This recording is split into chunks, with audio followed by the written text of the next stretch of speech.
है, कौन सी इसमें काम करना है, उसकी दिशा मिलेगी उनको।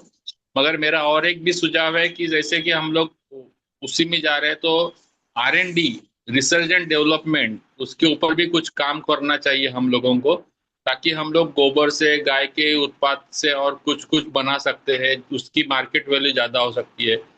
जैसा मैं गाय के गोबर से एक्टिवेटेड कार्बन बना सकता हूँ, या एक खाद बनाता ही हूँ, उसका तो टेस्टिंग हो गया, मगर एक्टिवेटेड कार्बन बनाने के लिए उसके R&D करना जरूरी है। और वो इजीली बन सकता है। उसका अगर एक्टिवेटेड कार्बन बन गया तो उसका मार्केट वैल्यू भी बढ़ेगा, गाय गौशाला को उत्पन्न भी बढ़ेगा। तो ऐसे बहुत सारे प्रोजेक्ट है गाय के गोबर के ऊपर, मगर वो करने के लिए, R&D के लिए फंड जरूरी है। 10-12 लाख का अगर फंड्स रहेगा तो हम लोग एक प्रोटोटाइप बना सकते हैं, उसके ऊपर काम कर सकते हैं। उसका हाई वैल्यू अपने को इम्पैक्ट मिलना चाहिए गाय के गोबर से, ताकि गाय का गौशाला और गाय का जो है उसका एकदम हाई वैल्यू मिलेगा अपने को बाजार से। बस मेरा इतना ही कहना है। R&D के ऊपर कुछ तो भी होना चाहिए इसके ऊपर, इसके साथ में। बहुत अच्छा प्रशांत जी, आपने अच्छा पॉइंट रखा है। और R&D तो सभी चीज में जरूरी है, उसी से तो सुधार आएगा, उसी से तो हमारी चीजों की वृद्धि होगी। और ये भी पॉइंट रखेंगे, पर अभी के लिए मैं इतना ही कहूंगा कि आप अपना इसको थ्योरेटिकली वहां ऑन ग्राउंड बताएं, जो आप करना चाहते हैं कि हम इसी तरह से करके कर सकते हैं। और उसको आपने बताया है कितना पैसा होगा, तो अभी हमारी से उसमें इंडिविजुअल कोई कर सकता है, पर इतना तो अभी नहीं है शायद स्कोर। पर हम इसको कैसे बढ़ाएं, इसकी आप ही आगे सजेशन दिए, वहाँ डिस्कशन में आप जा रहे हैं तो, नहीं जा रहे हैं तो ऑनलाइन दीजिए। और जरूर इसको, अच्छा विषय है। R&D बगैर तो कुछ भी नहीं है, उस तरफ तो तभी बढ़ेंगे जब हमें R&D से ये यही नहीं है कि हमने उस प्रोडक्ट के बारे में, उसके बारे में पता चलेगा, हमें सच्चाई भी पता चलेगी। लोग ऑन ग्राउंड कह देते हैं कि गाय के गोबर में ये डाल दो और ये डाल दो और उसकी ये क्वालिटी बढ़ती है, इसको कौन सिद्ध करेगा? तो R&D बहुत जरूरी है। आपने बहुत अच्छा विषय उठाया। आगे कोई साथी? मैंने जो बनाया है, खाद बनाया है गोबर से, उसका तो टेस्ट रिपोर्ट भी है मेरे पास। लैब का टेस्ट रिपोर्ट भी है। अगर मेरे को खाद का, ये फॉर्मुलेशन का, मिक्सचर का ऑर्डर भी मिल जाए गौशाले से, उसमें मेरे दिल में ऐसा है कि पैसा इकट्ठा करके मैं खुद उसके ऊपर R&D करना चाहता हूँ, मेरे इंडिविजुअल से। मगर मेरे को जो आप प्रूव किया है मैंने अभी, खाद का जो सब, मेरा जो उसका टेस्ट रिपोर्ट है मेरे पास लैब का, उसका ऑर्डर भी मिलेगा, तो भी मेरा गौशाला से ऑर्डर मिलेगा, खाद बनेगा, उससे से वो पैसा इकट्ठा करूंगा मैं, तो उसके ऊपर भी मैं R&D करने को लिए तैयार हूँ। मतलब इसका बहुत अच्छी फॉर्मुलेशन बात का है, आप कुछ जरूर करिए, ऑर्डर आप मिलना जरूर चाहिए, ताकि। करिए। आपका पॉइंट मान लिया गया है, वहाँ उठाइए, वहाँ डिस्कशन करिए और जरूर करिए, हम किस तरह इसको बढ़ाएंगे। हमें आपसे उस पे कोई संदेह नहीं, आप बहुत अच्छा काम कर रहे हैं, हमारे साथ ही रहेंगे हमेशा। लेकिन हम वो जो विषय सारे मिलके इसमें कितना किस तरह काम करना है, जरूर आपका गौशाला में तो हम चाहते ही हैं, इसलिए तो गौशाला में रखा है कि आप अपने प्रोडक्ट का वहाँ उस गौशाला को कैसे बेनिफिट दे सकते हैं और उसके लिए कैसे इकोनॉमिकल वायबल बना सकते हैं। ये तो सबसे पहला प्रोजेक्ट है हमारे, मेरे ख्याल से हमारी सहकारिता का, जहाँ गाय का जिक्र है। अगला कोई आदमी बोले।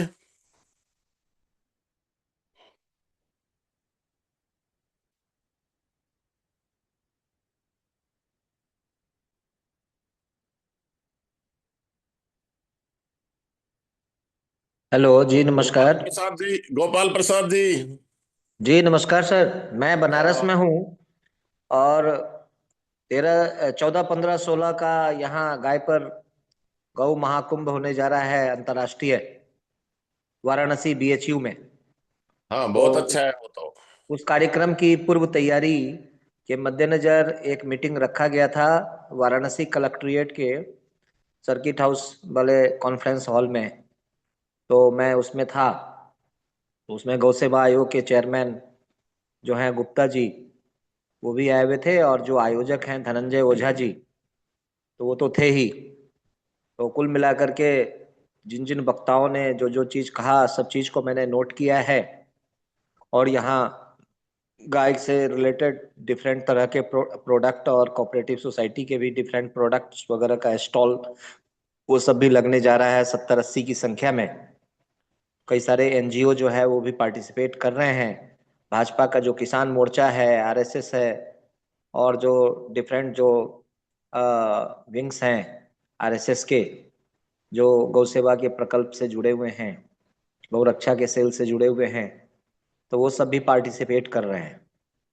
यानी कुल मिला के देखा जाए तो वैसे तो पूरा भाजपा में कार्यक्रम है, बावजूद उसके गाय के नाम पर जो भी बढ़िया काम हो जाए किसी के भी माध्यम से हो तो वो होना चाहिए, लेकिन उसमें केवल महिमा गान ना हो, गाय के ऊपर में प्रैक्टिकल काम हो, ऐसी हमारी मंशा है। तो उसके लिए हम अभी तो वाराणसी में ही हैं, और फिर मैं यहाँ से 27-28 का वहाँ कार्यक्रम है, उसका आमंत्रण है मुझे जोधपुर का, तो वहाँ के लिए प्रस्थान करूंगा मैं, और फिर वहाँ से दिल्ली होते हुए फिर मैं दोबारा फिर यहाँ वाराणसी में आऊँगा। तो कुल मिलाकर के ये है, मैंने इन लोगों का पूरा सारा तैयारी वो देखा है, और कल उनके जो कोऑर्डिनेटर हैं धनंजय ओझा, उनके साथ 9 बजे हमारी मीटिंग है, उन्होंने अपने कार्यालय पे मुझे बुलाया है। तो बस यही है कुल मिला के। बहुत अच्छी और इंफॉर्मेशन दी मैंने आपने। मैंने हाँ, दो चीज केवल अपना रखा। पहला बात, गाय पर मैंने प्रश्नावली तैयार किया है 101। तो मैंने सबों को संबोधित करते हुए कहा कि गाय के ऊपर में किशोर, युवा, बूढ़े, बुजुर्ग, महिलाएं सबको अवेयर करने की जो जरूरत है, संवेदना जो पैदा करने की जरूरत है, जोड़ने की जो जरूरत है, हृदय में स्पंदन करने की जो जरूरत है, उसमें गौ प्रश्नावली, गौ गाय के ऊपर में क्विज कंपटीशन और उसके लिए प्रोत्साहन राशि, तो ऐसी व्यवस्था हो जाए तो अच्छा है। ये इससे कार्यक्रम में चार चांद लगेगा।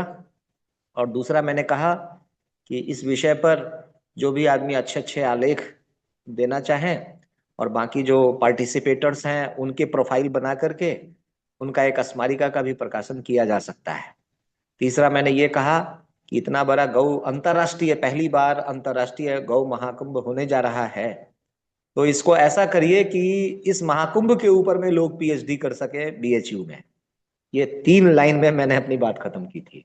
और मेरे ही यहाँ तो जो है गौ सेवा आयोग के चेयरमैन को उन्होंने सम्मानित भी करवाया, माल्यार्पण का, और वो क्या कहते हैं, मोमेंटो देने का जो कार्यक्रम है वो मेरे हाथों से ही करवाया था उन्होंने। बस धन्यवाद। बहुत अच्छा, आपने बहुत अच्छी जानकारी दी, आपके पॉइंट बहुत अच्छे हैं। और भी कोई प्रशांत गुप्ता जी हैं, जैसे वो प्रोडक्ट बना रहे हैं, जो उस बीएचयू वाले प्रोग्राम में जाना चाहें, वो अपना नाम देके अपना क्या क्या काम कर रहे हैं उनको बताएं, तो हो सकता है कि वो भी इसमें जुड़े और अपना अपना काम आगे बढ़ाए। अभी मेरे ख्याल से काफी लोग जुड़ गए हैं। तो अभी और कोई साथी, पहले पहले हमारा आज का विषय है, ये बहुत अच्छी बात तो यहाँ तक आ गई है। आज का विषय है कि हम जो ट्रेनिंग प्रोग्राम जोधपुर के पास एक गांव में कर रहे हैं, वो बड़ी गौशाला भी है, और उस एरिया को आप सब लोग जानते हैं कैसा एरिया है। उसमें हम कैसे अपनी समिति को बनाएं, और उसमें क्या क्या विषय हो सकते हैं, कि इसमें क्या क्या प्रोडक्ट भी हो सकते हैं, और वहाँ के लोगों को कैसे जोड़ें, और वहाँ की जो चुनौतियां हैं उनको सामने रखते हुए उस क्षेत्र के लिए क्या किस तरह हम आगे बढ़ें, इस पे डिस्कशन है। तो आगे कोई और साथी इस पे बताए। और सुभाष नालंगे जी, आप इसका आगे वो लीजिए। रजावत जी कहीं मुझे दिखाई नहीं दे रहे हैं, उनका नाम था आज संचालन करने के लिए। तो आप संभालिए आगे, आपको काफी अच्छी इसका जानकारी सब है। मिलकर संभालेंगे, अपन सब मिलकर संभालेंगे। थोड़ा सा जगह का मेरी ब्रीफ और यहाँ कब क्या होगा वो बता दीजिए पहले। हमने जनरल डिस्कशन कुछ किया है। मेरी मेरी एक सभी मान्यवर को विनती है, भारत के जितने भी अपने ग्रुप में ज्वाइन होते और जितने भी अच्छा तरह से कार्य कर रहे हैं, इनको सभी को मेरी विनती ये है कि जहां आप जाए और जिस कार्यक्रम में आप जाए, वो कार्यक्रम आपका है। जैसे अभी गोपाल जी ने बोला कि आरएसएस, बीजेपी, इनका नाम लेके अपन इनका मार्केटिंग कर रहे हैं। और ये लोग इससे बड़े होते जा रहे हैं और बाकी लोग छोटे होते जा रहे हैं। बिल्कुल जैसे कि किसी का भी कार्यक्रम हो, जैसा ओडिशा का कार्यक्रम था, लेकिन हमने क्या बोला, ये हमारा नेशनल कोऑपरेटिव का कार्यक्रम है, और वहां वैसा कार्यक्रम भी किया। अपने जब 2-4 लोग जाते हैं, दमदार लोग, तो वो कार्यक्रम अपना ही हो जाता है। अपन उसको कब्जे में लेना, अपना बोलना, अपना करके करना, इसलिए अपना काम भी हो जाएगा, अपने साथ लोग भी आएंगे। और सरकार जो कर रही है, विद्यापीठ जो कर रहा है, वो पैसा भी आम जनता का है। वो कहीं सरकार अपना खेती बाड़ी बेच के, घर दार बेच के कार्यक्रम नहीं करते। इसलिए सभी ने क्या बोलना, और मैं 30 साल से यही बोलता हूँ कि जिस खेत में हम सलाह देते, जिस खेत में मार्गदर्शन करते, तो वो खेत लोग हमारा है, इनका है। जैसा गोपाल जी कर रहे, तो वो खेत गोपाल जी का है, नलांगे जी का है, पर वो खेत और दूसरा किसी का होता, पर बाजू वाले बोलते ये यहाँ काम करते, इनका खेत है। ऐसा सभी ने बोलना चाहिए, ये ऐसा मुझे लग रहा है। और किसी के ऐड नहीं करना चाहिए। दूसरे की ऐड हो गई तो अपन कमी दिखते उनके सामने। तो ये सब हमारा है। ये कार्यक्रम गोपाल जी का है, गोपाल जी ने रखा है। और सभी लोगों ने गोपाल जी के क्षेत्र में, वाराणसी क्षेत्र में जाकर ये 3 दिन का कार्यक्रम देखना है। मैं 13 तारीख को रात को ही 6 बजे वहां पहुंच रहा हूँ। 14 तारीख को मैं कार्यक्रम ज्वाइन करूंगा, और 16 तारीख को 6 बजे मैं वहां से निकलूंगा। ये मेरा कहना है। और 3 दिन मैं महाराष्ट्र के तरफ से और देश के तरफ से, पूरे 28 राज्य कोऑपरेटिव के तरफ से वो कार्यक्रम में सबको मिलूंगा, सबसे अपना परिचय दूंगा, सबको बारे में बता दूंगा। ये एक मुझे कहना था। दीपक अग्रवाल जी, उसने हैंड रेज किया है, दीपक जी। जी महेश सर, नमस्कार। अभी अभी जो गोपाल जी ने बताया कि बजरंग दल और बीजेपी के जो मोर्चा है, उनके पदाधिकारी भी शामिल हो रहे हैं, तो मेरा ये मानना है उन्होंने ऐड नहीं किया है इसमें और उनका प्रचार प्रसार नहीं कर रहे हैं। लेकिन अगर इनको आमंत्रण ही क्यों दे रहे हैं, क्योंकि इनके देख रेख में कोई भी सार्थक काम नहीं हो सकता। ये सब वोट बैंक के लिए काम करते हैं, तो इनसे बच के अगर काम किया जाए तो ज्यादा अच्छा है। ये मेरा व्यक्तिगत सुझाव है। बाकी फिर जैसा जो चल रहा है वो तो ठीक है, लेकिन अगर इनसे दूरियां थोड़ा सा परहेज किया जाए तो ज्यादा बेहतर रहेगा।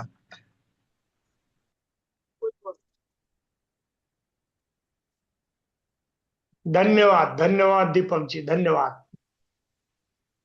अन्य कोई साथी? जो डॉक्टर प्रसन्न कुमार जी बम है, उन्होंने भी 28 को एक गो गौड़व गाय के ऊपर कार्यक्रम रखा है। इसके बारे में थोड़ा बता दीजिए। कितने लीटर की गौड़व गाय मिली आपको, देशी गाय, वो भी थोड़ा बता दीजिए। जी सर, सभी को प्रणाम। और 28 तारीख को वर्धा डिस्ट्रिक्ट में आरवी एक तहसील है, वहाँ पे एक जिला स्तरीय कार्यक्रम हो रहा है। गौलव का प्रदर्शन, गौलव एक नस्ल है, देश की 54 नस्लों में से एक नस्ल है गौलव। उसका एक प्रदर्शन रखा गया है जो बीड़ में हुआ था, पशुधन एक्सपो, उसी का एक पार्ट है ये। तो यहाँ पे शुद्ध गौलव नस्ल कैसी होती है, जो यहाँ की उपज है वो कैसी होती है, उसका प्रदर्शन हर साल की तरह इस साल भी हो रहा है। इसमें जिला परिषद, शासन और एनजीओ, इन तीनों मिलके होता है। इसमें मेरी भूमिका रहती है कि मेरे किताब पर आधारित ये प्रोग्राम होता है, तो वो बड़ा देखने लायक प्रोग्राम होता है। उसमें गौलव के बारे में या इस नस्ल के बारे में सारी जानकारी मिलती है। पर ये प्रोग्राम जिला परिषद और शासकीय होने से उसमें जो आमदार खासदार, उनका इन्वॉल्वमेंट ज्यादा होता है, उन्हीं का ज्यादा रहता है। तो बाकी एनजीओ को उनके हिसाब से थोड़ा समय कम मिलता है, प्रमाण कम मिलता है। लेकिन इसमें मैं जज कमेटी का एक जज हूँ, तो मेरा भी इसमें इन्वॉल्वमेंट है और आप सब पधारिए। तो इसकी एक खासियत ये होती है, इस प्रदर्शन की खासियत होती है कि शुद्ध गौलव और शुद्ध नस्ल कैसी होती है। यहाँ पे सभी 200 करीब जानवर आते हैं, पशु आते हैं, उनमें से अपने को सिलेक्ट करते आता, देखते आता। और नंदी जो बोलते हैं, जो शुद्ध नंदी, उसका भी यहाँ पे प्रदर्शन होता है। भीड़ में जितने भी हमने यहाँ से भेजे थे गौलव नस्ल के जो जानवर, वो सभी के सभी प्राइज विनर हो गए और वो भी यहाँ आने वाले हैं। तो आप स्वागत है आप सबका, बहुत अच्छा प्रोग्राम है ये। और इसमें आदरणीय नलांगे सर तो आ रहे हैं और उनका तहे दिल से स्वागत है। धन्यवाद। धन्यवाद, धन्यवाद। कुलदीप जी, डॉक्टर कुलदीप जी।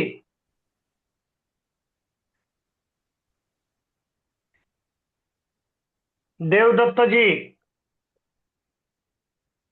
सभी एक लोगों को रोज प्रणाम। फाउंडेशन। सभी लोगों को प्रणाम। प्रणाम। मैं अपने यहाँ अपने क्षेत्र में अपने से कार्य कर रहा हूँ, जो भी कर रहा हूँ। मैंने इसमें 3 बीघा गेहूं किया हुआ है, प्योर ऑर्गेनिक। और मैं उसमें किसी भी प्रकार का कोई ना फर्टिलाइजर लगाया है, ना कोई खाद लगाई है। और आज मैंने उसको पानी दिया, उसकी वीडियो बना के मैंने उसमें फेसबुक पे डाली हुई है। और मैं अपने यहाँ लगभग 20 गांव के बीच के पहला किसान हूँ जो मैं ऐसी खेती कर रहा हूँ, ऑर्गेनिक गेहूं। और इसका मैंने भाव रखा है 100 रुपए किलो। अगर हो जाएगा तो 100 रुपए किलो बीज में देना है। एक आदमी को 5 किलो से ज्यादा देना नहीं है। पहले खाने के लिए रोकेंगे, जो बचेगा उसके लिए 1 क्विंटल गेहूं दूसरे लोगों को देंगे, जिससे कि 20-25 जगह ये गेहूं फैल सके। बस ये मैं अपने स्तर से कर रहा हूँ। और इसमें सब्जी लगा रहा हूँ, पौधे मैंने डाल दिए, पौधे डाल दिए, सभी पौधे डाल दिए। और इसमें चारों तरफ सब्जी लगाऊंगा अपने खेत में ही, खाने के लिए सब्जी। 1 साल के अंदर मैं पूरा ऐसा कर दूंगा कि बिना पैसे के मेरा परिवार चलने लगे, बिना पैसे के जीवन चलने लगे। ऐसा करने जा रहा हूँ, ये मेरी इच्छा है। धन्यवाद। बहुत अच्छी इच्छा है आपकी देवदत्त जी, वो जल्दी पूरी हो जाएगी। अपने टीम में बहुत दिन से हमारे अशोक धिंदोलो जी अकोला से ज्वाइन हो चुके हैं। अशोक जी, डॉक्टर अशोक जी।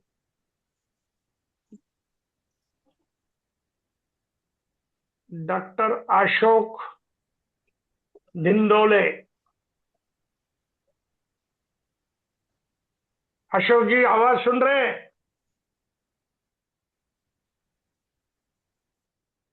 डॉक्टर अशोक।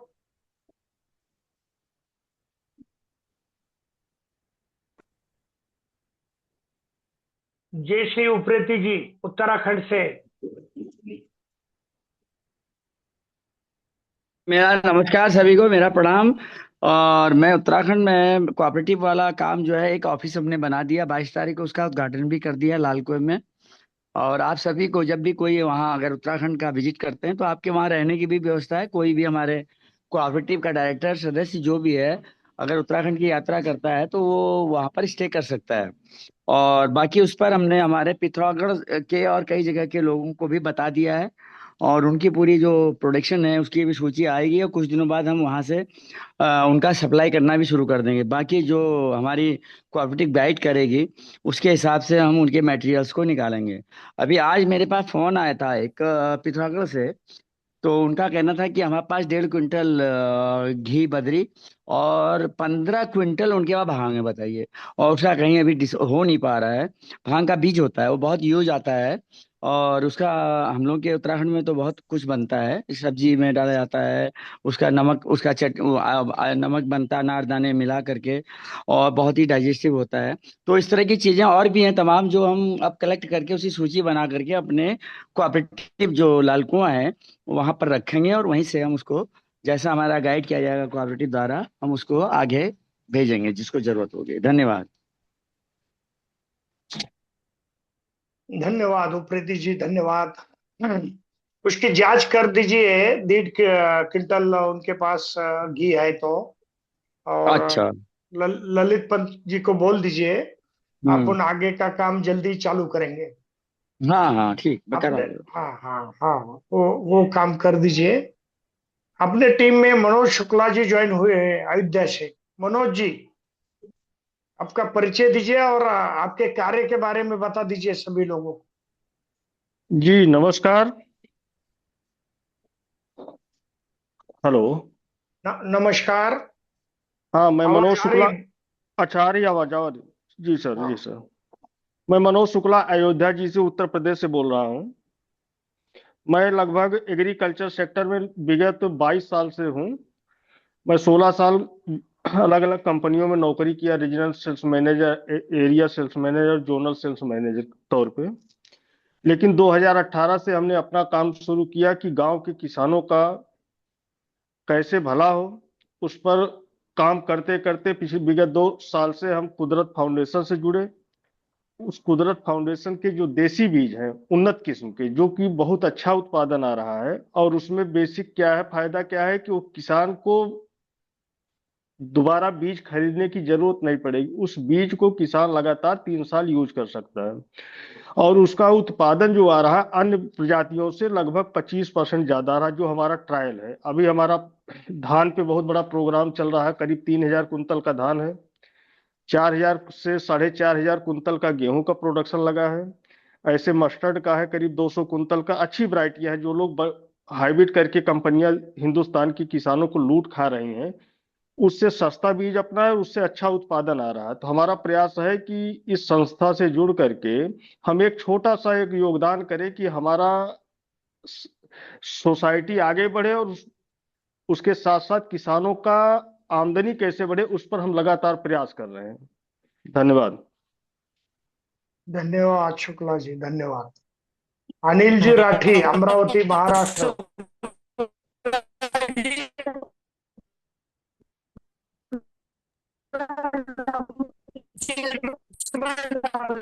गंगवाल जी, आवाज नहीं आ रही बराबर, आपकी आवाज नहीं आ रही बराबर।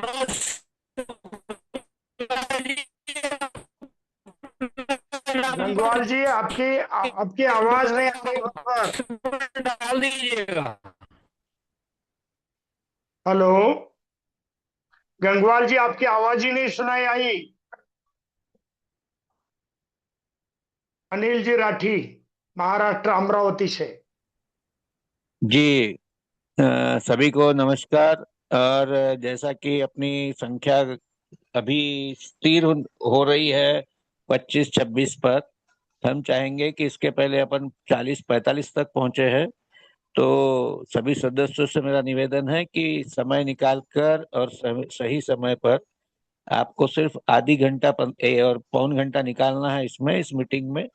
और इस मीटिंग से आपको कुछ ना कुछ ज्ञान हर किसी को मिलेगा।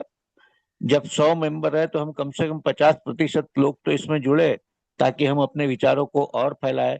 अगर हम चाहते हैं कि हमारे सोसाइटी का विकास हो, जैसे कि अभी भाई मनोज जी ने कहा है, वो का काम कर रहे हैं, बहुत सुंदर काम है, और उनके काम को हम बढ़ावा देंगे।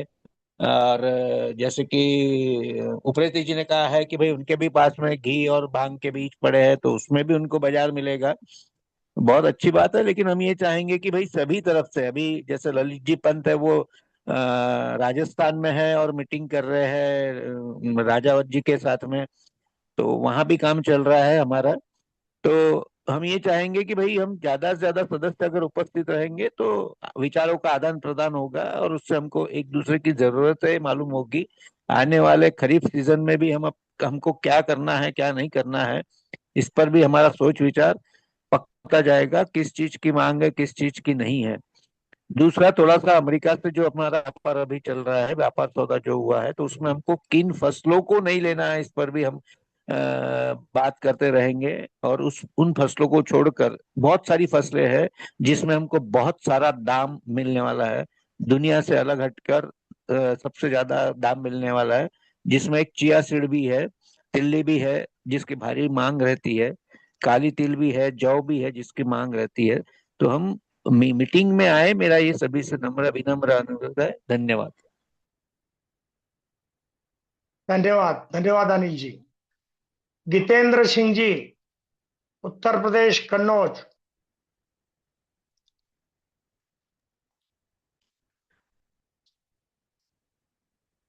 अपना परिचय दीजिए सभी साथियों को।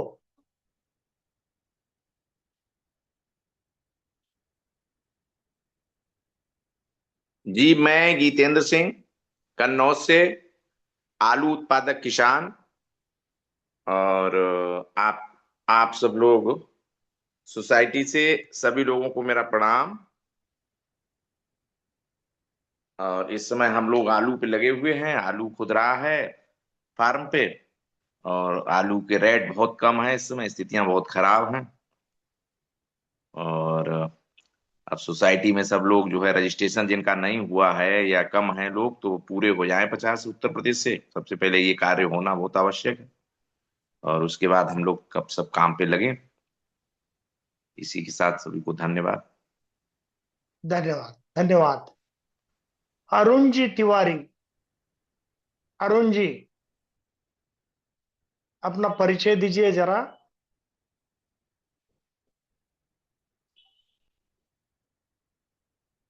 अरुण जी तिवारी।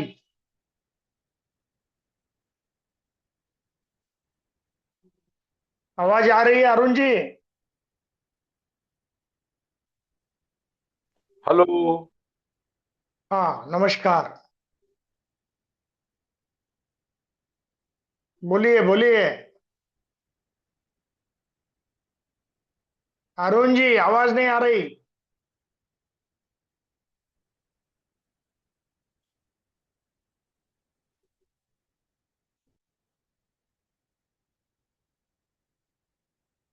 अरुण जी, आवाज नहीं आ रही आपकी।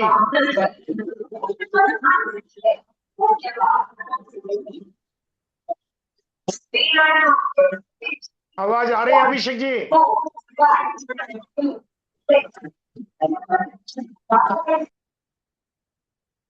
आवाज नहीं आ रही।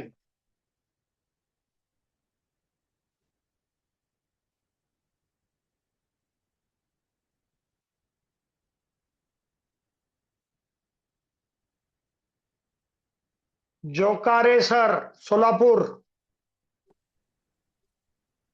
नमस्कार। मैं नमस्कार। सिद्धेश्वर जोकारे सोलापुर महाराष्ट्र से हूँ।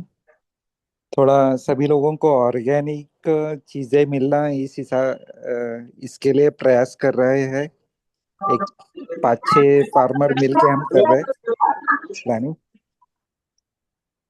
अभी इस साल थोड़ा ज्वार का प्रोडक्शन कम है, फिर भी वो कलेक्शन करने का थोड़ा हम विचार कर रहे हैं। और बाकी सभी बहुत अच्छा। हाँ, यस, नमस्कार। नमस्कार। नंदकिशोर गांधी जी। नंदकिशोर जी। जी। आ, बढ़िया। जो उत्पादक है, जैसे भांग के बारे में, घी के बारे में, आलू उत्पादक है, गेहूं उत्पादक है, इनको हम पूरी तरह से सहायता करेंगे। कोऑपरेटिव सोसाइटी का यही मिशन है, सहकारिता। ये मिशन के माध्यम से हम उनके लिए क्या कर सकते हैं, और वो भी हमें क्या किस तरह से, जैसे आलू के है, आलू का वहाँ पे क्या रेट है, इस तरह से हम वो वर्कआउट कर सकते हैं।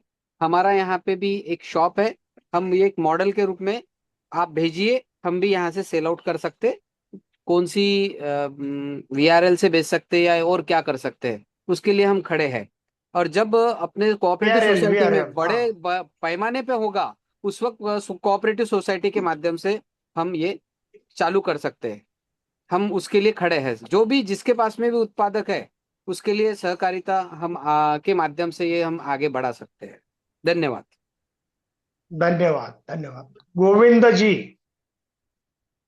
गोविंद जी बहुत दिन से ज्वाइन नहीं हुए थे, आज ज्वाइन हुए। गोविंद जी।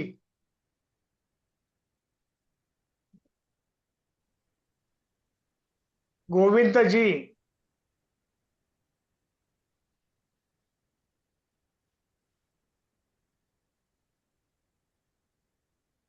और अन्य साथी कोई?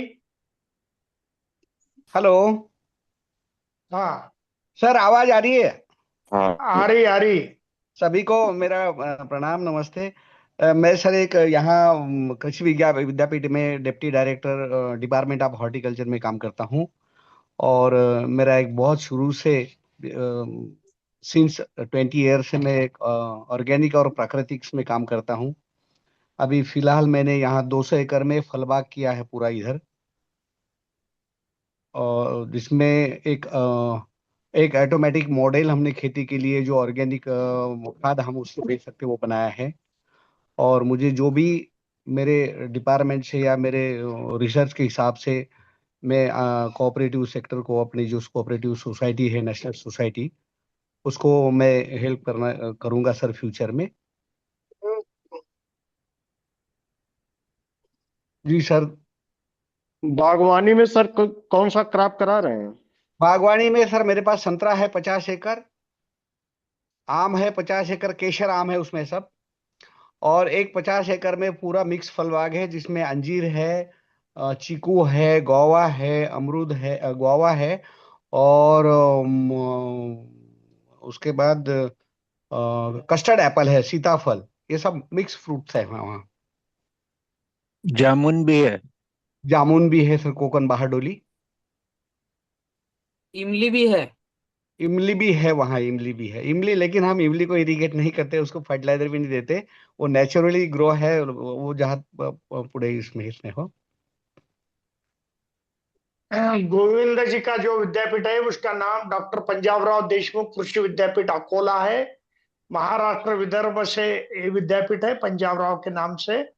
और वहाँ बहुत अभी अच्छा काम चल रहा है, हॉर्टिकल्चर के ऊपर, वर्मी कंपोस्ट के ऊपर भी अच्छा काम चल रहा है, और ऑर्गेनिक फार्मिंग के ऊपर भी बहुत अच्छा काम वहाँ चल रहा है। विद्यापीठ के सारे लोग अच्छी तरह से काम कर रहे हैं।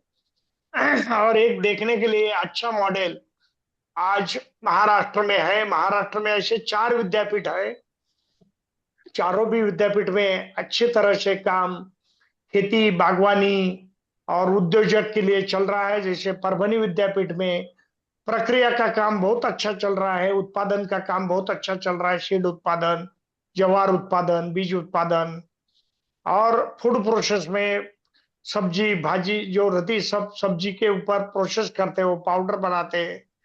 और वहाँ एक जागरी का भी ऑटोमेटिक प्लांट है, 500 केजी गुड़ बन जाता है ऑटोमेटिक, लेबरलेस, लेबर नहीं लगता। और उन्होंने गन्ने का रस भी एक बोतल में 100 ml पैक किया है, उसका लाइफ भी 4 महीने का है। वो भी एक मॉडल पूरे भारतवर्ष के लिए अच्छा मॉडल है कि गन्ने की जूस की बोतल मिलती छोटी 15 रुपए की, और वो बोतल का लाइफ 4 महीने के रहता है, उसमें काला गन्ना भी रहता है, और हमारा यहाँ का देसी गावरानी गन्ना गन्ना भी रहता है। ऐसा उपक्रम यहाँ हुआ है। धन्यवाद। अरुण जी तिवारी। अरुण जी, जोहार झारखंड। झारखंड से है आप? हाँ, बिल्कुल पुराना बोलिए हूँ, बोलिए। नया नहीं हूँ। यूनिवर्सिटी ऑफ नेचर प्रकृति विश्वविद्यालय भारत देश के सबसे पिछड़े जिले से मैं हूँ। ये जिला का नाम है पलामू। हमारे यहाँ प से पलाश, ला से लाह और म से महुआ की बहुलता है। हम प्रकृति के गोद में हैं, और प्रकृति में कैसे जीना जाता है उसका मैं यहाँ कार्यक्रम कर रहा हूँ। आप सबों को स्वागत करता हूँ, और मिलने जुलने का कार्यक्रम हो। मैं अभिषेक जी से और आप जैसे चेयरमैन लोगों से भी निवेदन करना चाहता हूँ, ये जो महाराष्ट्र के विद्यापीठ आप बता रहे हैं, मैं बंजर भूमि में सेमी लता और 3 तरह खेती मैं किया हूँ, तो बहुत बढ़िया रहेगा। ज़्यादा हम लोग स्पीच पर न जाके भ्रमण करने का डिटेल्स भेजा जाए ग्रुप में, व्हाट्सएप ग्रुप में।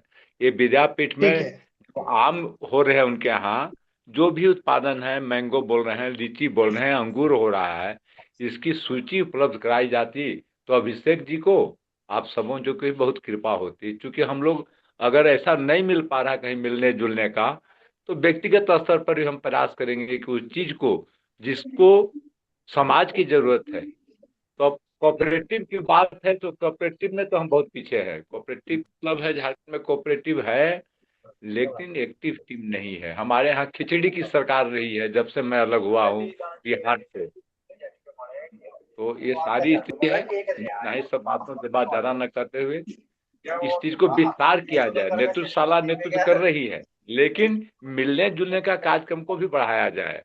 इसलिए सबको जोहार धन्यवाद। और होली मुबारकबाद। धन्यवाद, धन्यवाद अरुण जी। आपका नंबर चैट बॉक्स में डाल दीजिए। खाना खा लिए बहुत ज्यादा खाना पता ही नहीं है। शर्मा मेरा जी, नंबर एक ही है। मैं नहीं, चैट बॉक्स में डाल दीजिए, आप सभी को मिल जाएगा। नंबर सबको दे दिए। ठीक है, नंबर पहले भी दिए हैं। ठीक है, ठीक है, और भी डाल दो। नए लोग जुड़े हैं बहुत सारे, उनको भी नंबर मिले। और अन्य साथी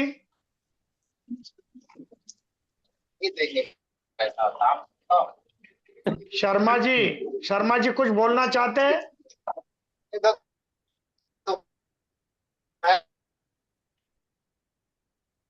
शर्मा जी।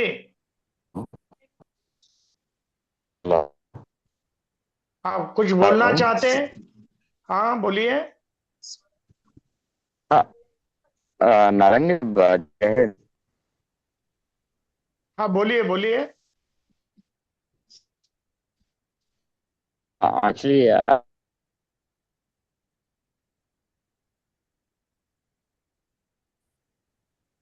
आवाज नहीं आ रही शर्मा जी।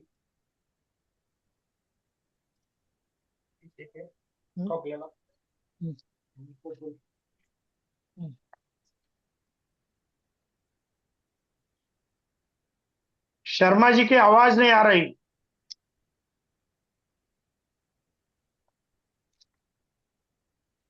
डॉक्टर अशोक कोठारी जी, जी यवतमाल। सर। जी सर। हाँ बोलिए, आपका परिचय दीजिए सभी साथियों को, आप नए हैं। जी मेरा नाम डॉक्टर अशोक हरी है। मैं यवतमाल महाराष्ट्र से हूँ। इन दिनों मैं एज अ प्रिंसिपल के रूप में अपनी सेवा दे रहा हूँ। मेरा एजुकेशन जो है वो at present I have 15 degrees with 6 PG, और एज अ साइकोलॉजिस्ट के रूप में भी मैं अपना एक काउंसलिंग सेंटर भी चलाता हूँ। भारतवर्ष के लगभग 4 से 5 स्टेट में जो विभिन्न स्कूलें हैं वहाँ के टीचर्स को प्रशिक्षित करने के लिए, और एडोलेसेंट एज के मतलब 9, 10, 11, 12 स्टैंडर्ड के जो भी स्टूडेंट्स है उन मेंटल स्टेबिलिटी के लिए मैं एज अ साइकोलॉजिस्ट के तौर पर उनके लिए ट्रेनिंग सेमिनार्स भी करता हूँ। और मेरी जो रुचि है वो शिक्षा क्षेत्र और कृषि क्षेत्र से बहुत ज्यादा लगाव है। सुबह के समय में मैं मतलब कृषि क्षेत्र में भी नए नए करते रहता हूँ, और शिक्षा क्षेत्र में तो फिर पूरा समय दे ही रहा हूँ। बढ़िया है, प्रयास बढ़िया है, दोनों चीज में लगे रहना है।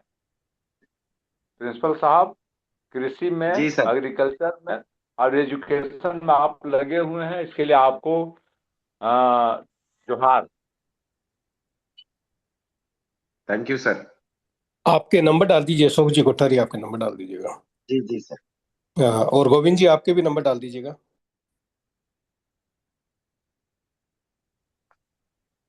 अन्य साथी?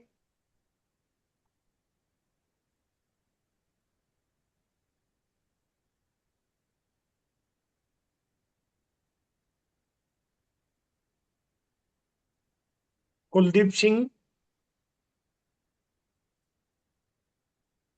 कुलदीप जी? जी नमस्कार सर, नमस्कार। मैं कुलदीप बोल रहा हूँ कानपुर देहात से। बेसिकली मैं तो एक फार्मर हूँ, प्योर किसान हूँ, और अभी एक एफपीओ का संचालन कर रहा हूँ। इसके तहत अभी अपने यहाँ तो की खेती होती है, सरसों है, मिलेट्स में बाजरा का बहुत ज्यादा संख्या में खेती होती है, और जिसका प्रोडक्शन हो रहा है। और अभी तक गेहूं चावल, और साथ साथ में तो आलू का जो है प्रोडक्शन है हमारे यहाँ। तो ये और चूंकि अभी क्या नाम है, दालों में जो है क्या नाम है, उड़द और मसूर, उड़द और मूंग, सॉरी, ये दो दालों का जो है प्रोडक्शन है। कि सरसों कटने के बाद उड़द और मूंग बोई जाएगी, उसी की तैयारी चल रही है अभी। तो अभी सरसों कट रही है। तो अगर इन सब चीजों की कोई जरूरत होगी तो हम बिल्कुल सप्लाई ज्यादा से ज्यादा कर सकते हैं। धन्यवाद जी। धन्यवाद कुलदीप जी, धन्यवाद। अपने टीम में आज विपुल खिवासरा जी यवतमाल से ज्वाइन हुए, महाराष्ट्र से नए हैं। विपुल जी अपना परिचय दीजिए सारी टीम को। नमस्ते सभी को। मेरा नाम विपुल विजय खिवसरा है।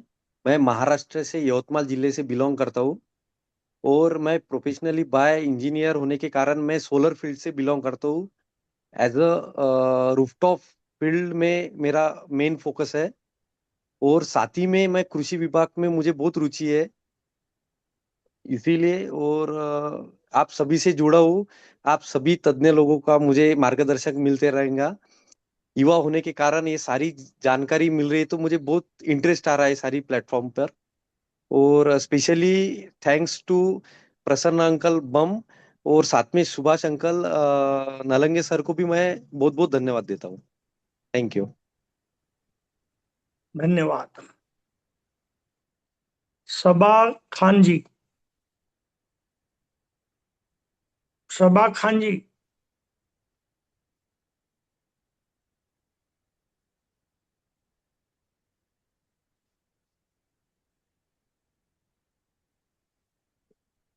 शशांक जी,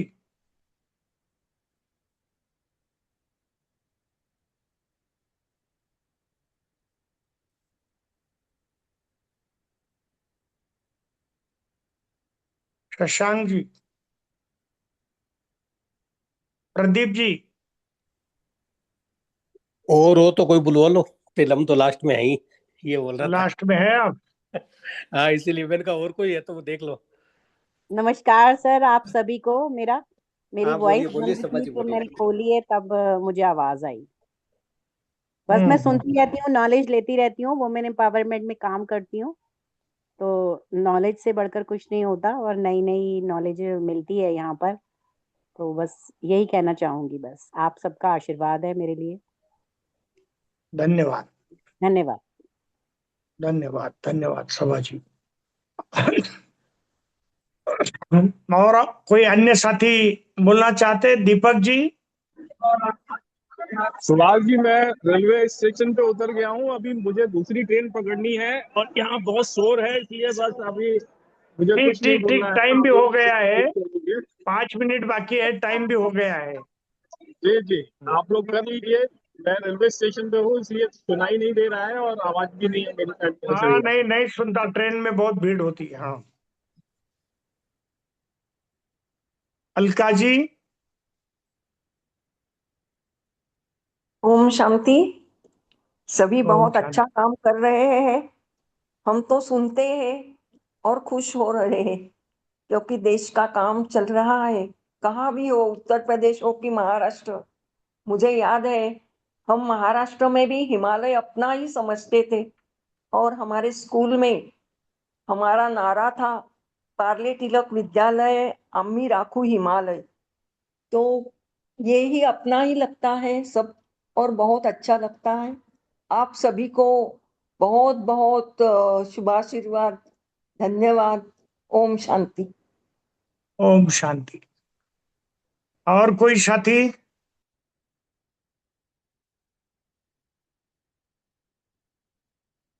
डॉक्टर राजाराम जी यादव।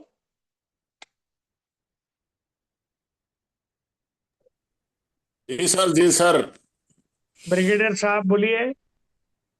आज आज का डिस्कशन हो गया है और सभी ने अपना इंट्रोडक्शन और कैसे काम करना है उसके बारे में बताया है। गोपाल जी ने बहुत ही अच्छा पॉइंट बताया है कि जो हमारी बनारस में कॉन्फ्रेंस हो रही है गाय के ऊपर और उसके ऊपर, उन्होंने बहुत सी चीजें, अच्छी चीज लिखी है कि हमें क्या करना चाहिए और क्या नहीं करना चाहिए। और अभी जो आज का डिस्कशन जिस पे था वो 27 और 28 को जोधपुर के पास हम इकट्ठा हो रहे हैं कुछ लोग, और हमें उस पे कितने कौन से विषय और किस तरह सहकारिता के थ्रू आगे बढ़े, इस पर 2 दिन की ट्रेनिंग है, प्रशिक्षण है। तो इस पे बहुत ही अच्छा डिस्कशन हुआ है। तो मुझे उम्मीद है कि इसमें और भी संख्या जोड़ें, स्पेशली बनारस के कार्यक्रम में और इसके कार्यक्रम में, और उधर भी जो कार्यक्रम महाराष्ट्र में हो रहा है वो सब इम्पोर्टेंट है, लेकिन सबको सब जगह जाना थोड़ा सा मुश्किल होता है।